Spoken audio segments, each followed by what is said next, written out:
A Medina mother is very unhappy tonight after a police dog bites her 14-year-old son. Here's a picture of her son's wounds after he was taken to the hospital. It all happened at a Medina computer store where the mother and son both work. The Ohio News Network's Kristen Severance talked to the mother today. And Chris, what a traumatic situation, and this teen actually missed school this week. Lee, he did. He missed school earlier this week. He's back in school today. He's doing okay. Both he and his mother very shaken up and terrified now of dogs, even their own. The mom told me it happened so fast, and they're worried now it could happen again.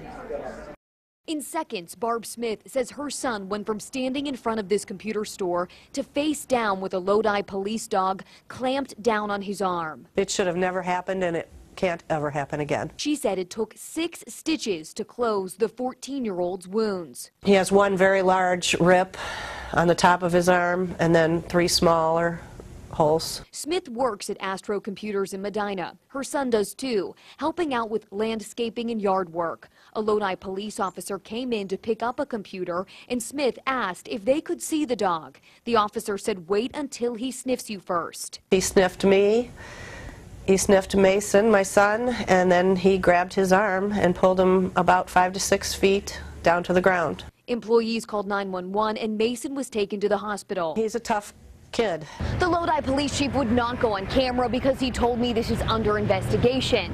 But they're trying to determine if the handler could have done anything differently and how they can update their written procedure to make sure this doesn't happen again. We all love dogs, and we don't want to see any harm come to any of them or any people.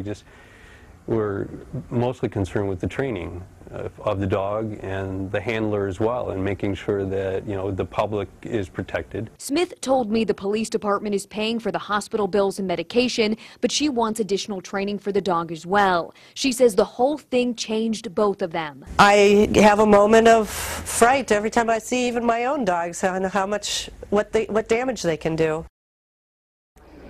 And the Lodi police chief, Keith Keogh, told me, quote, "To say the least, we are very upset about this unfortunate accident." He also said the dog has not had any other similar incidents. The Ohio Department of Health told Smith they are observing the dog, but because the canine is an officer of the law, the dog is still on duty. We'll keep you updated with this situation. Live in the newsroom tonight, I'm Kristen Severance, the Ohio News Network.